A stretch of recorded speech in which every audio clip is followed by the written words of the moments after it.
Hi class. In this lecture I'm going to talk a little bit about paragraph structuring for your research paper, and we'll look at some strategies to develop a strong paragraph and what you can include within your paragraph structure and think about when you're writing. So we're going to cover a couple of different topics. So topic sentences, how to develop or find or include supporting evidence and examples in your paragraph, providing explanation and commentary, adding concluding sentences, and transitions into our paragraphs.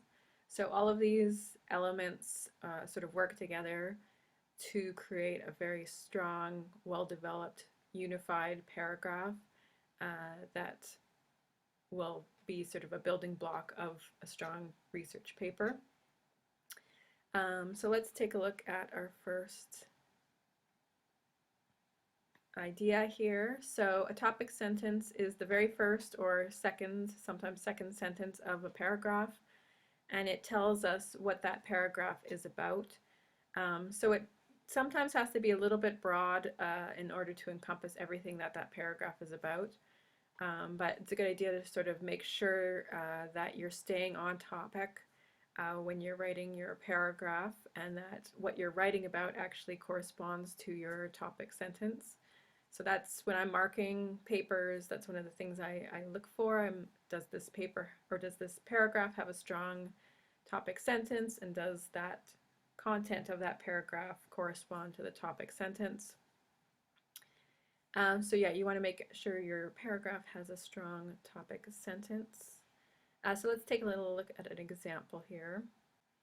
So this is an example of a student paper. They're talking about a vegetarian plant-based diet, and in this paragraph they're talking about how a plant-based diet is a way to prevent and improve diabetes.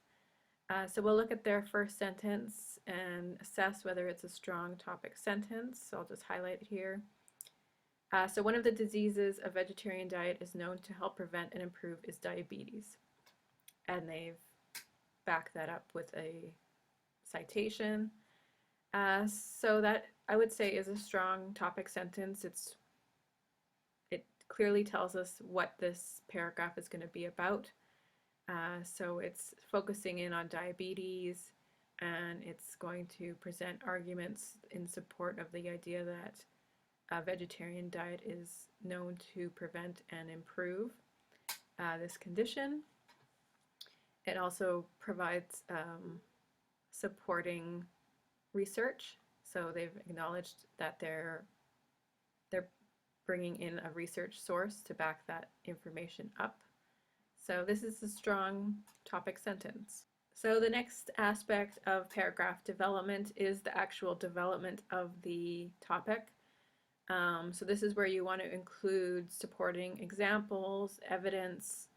You want to pull in research and ideas that support your topic.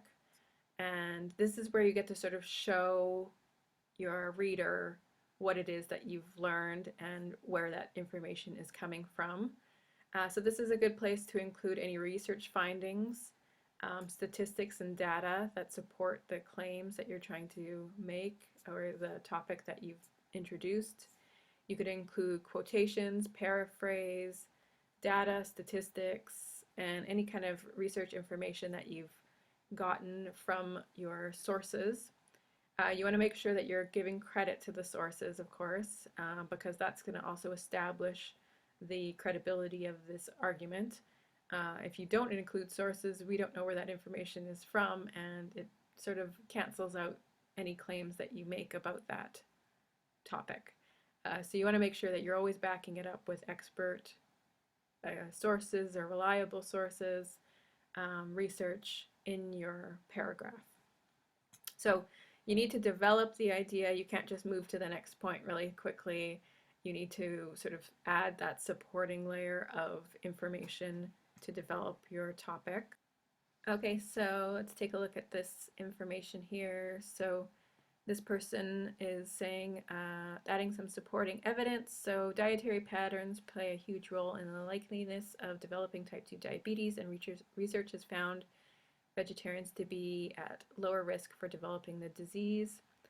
According to Hart, a large study that followed 8,401 non-diabetics for 17 years found that long-term diet of weekly meat eating increased the odds of developing type 2 diabetes by 74% compared to long-term vegetarian diets. Studies have also shown that a vegetarian diet can improve diabetic conditions by improving glycemic and lipid control, allowing some diabetics to reduce their diabetic medications.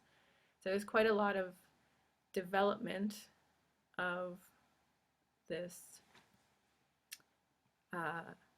topic.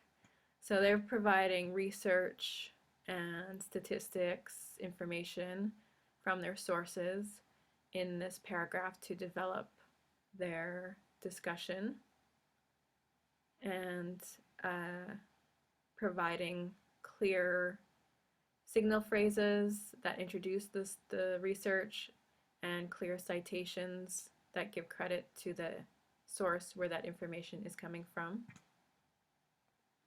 So when writing a research paper and you're developing your paragraph, it's always a good idea to add your own explanation or commentary on the information that you've included, as a way to sort of illustrate that you want to show the connection to your thesis, or comment on how this information relates to your topic.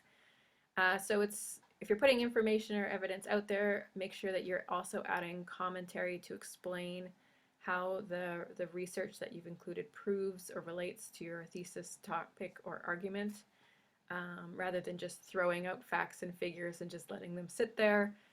It's a good idea to sort of also show the connection or relationship between the information that you're including in your paper and the main argument or purpose of your essay. So at the very end of your paragraph, you're going to have a concluding sentence. Sometimes it's called a summary sentence, but it's going to sort of close off your paragraph in a way that sort of summarizes the main idea or ideas of that paragraph. And it should offer some sort of, it's like a conclusion to an essay basically, but it's a concluding sentence. So it's just doing what, sort of restating what that paragraph was about. So there should be a clear correspondence between the topic sentence, so the first sentence, and the last sentence of your paragraph. And those should, again, it's all about the same topic, so you should have a clear, coherent structure with a clear topic sentence and a clear concluding sentence that are related to the same topic of that paragraph. So let's take a look at the example here and see if they've done that. So in this example, they've included a concluding sentence that sums up what it is this paragraph is trying to show.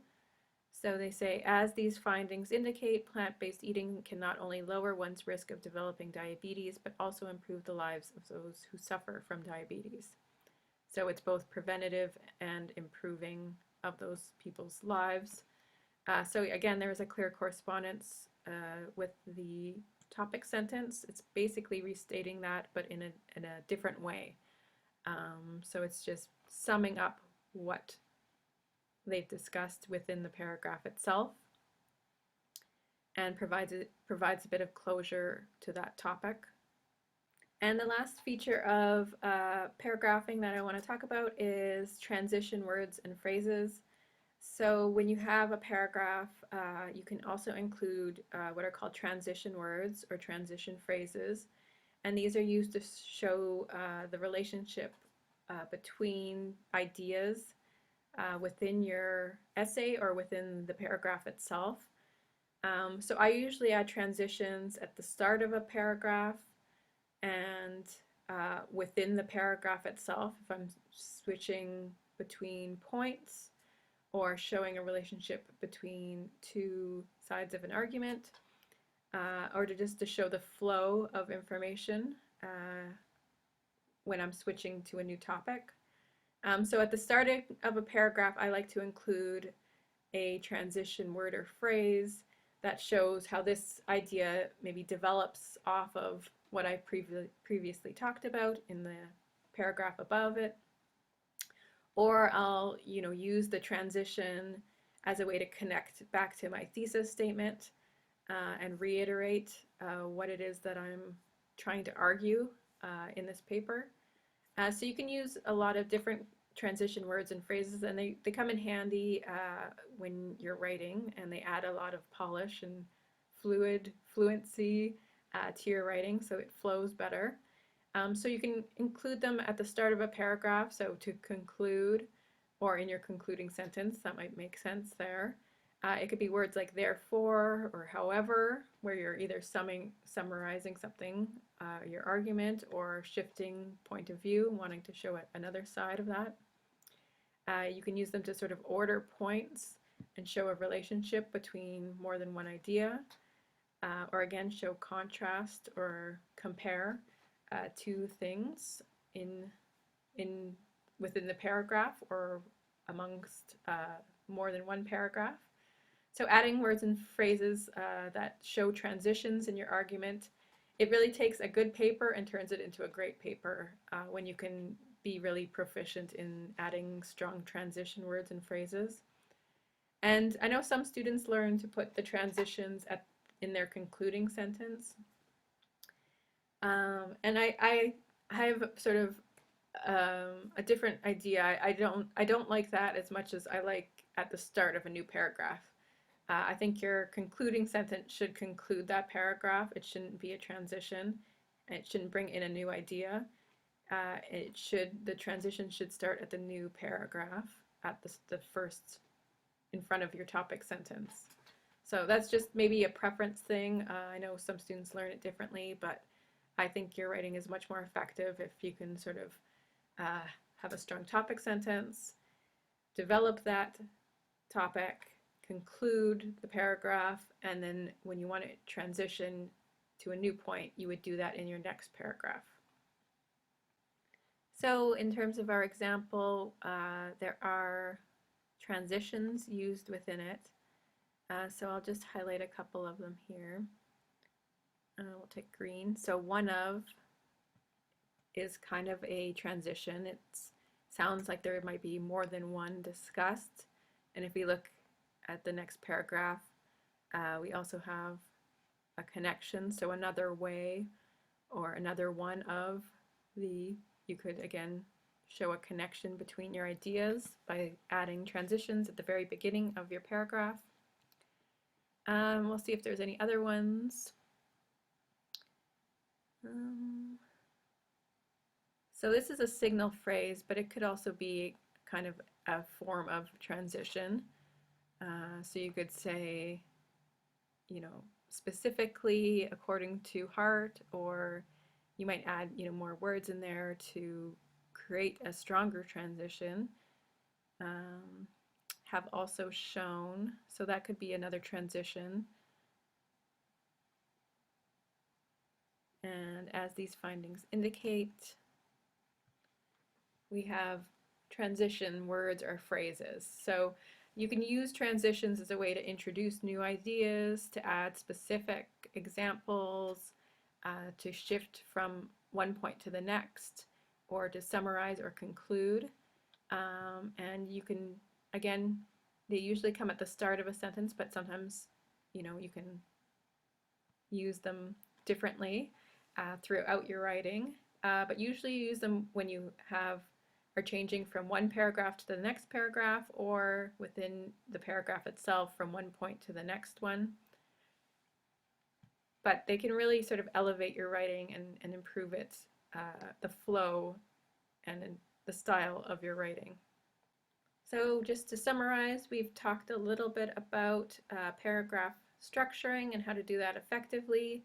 The main ideas of our discussion were topic sentences, developing our topics by adding supporting evidence and examples, providing some explanation and commentary on our examples that we've included to show how they relate to our argument or thesis, providing strong concluding sentences, and also adding in transition words and phrases to improve the flow and show the sequence of the argument or points within our essay.